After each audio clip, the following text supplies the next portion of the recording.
最近设计3维模型项目，好几次我都是这样给客户展示的，沟通过程比以往更顺畅和快乐了不少。模型还是那样的模型，但眼前的3D 效果带来的视觉冲击，再挑剔的甲方也不再吹毛求疵，而是关注设计本身。这 AR 眼镜太好用了，以至于我干啥都戴着。在这儿要提醒大家，如果公共场合使用这个眼镜，一定要表现得像个正常人，不然戴着个墨镜凭空的发笑，不知道的人很容易投来关爱的目光，甚至会给你让座。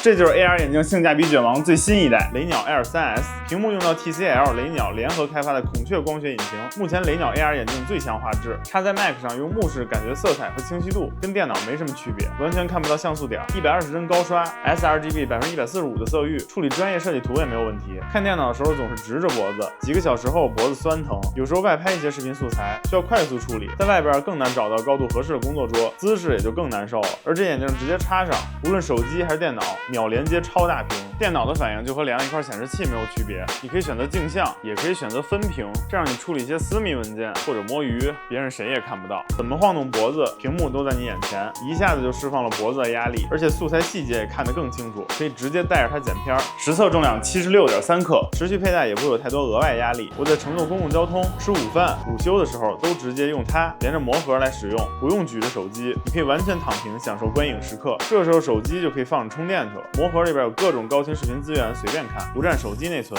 而且在看视频的时候，左右眼镜腿上下分别有发声孔，立体声效果很好。眼镜本体结构佩戴起来体验也很不错，镜腿松紧调教的很合适，不会觉得夹头。近视的朋友，你甚至可以这样叠着眼镜去使用。我这样使用的时候清晰度也非常高，就是边缘会有点虚化。更好的体验，那你就在雷鸟的官方配一个近视镜片，99块钱1周送到。眼镜在持续使用一段时间以后，右前方的镜腿会有一点发热，不过这一块也并没有直接贴着脸，所以也不会有什么明显不适。OK， 以上就是这个能够支持工作和娱乐的便携大屏雷鸟 Air 3S 的实际使用体验。如果你对 AR 眼镜还有什么想了解或者交流，欢迎留在评论区。那咱们下期见。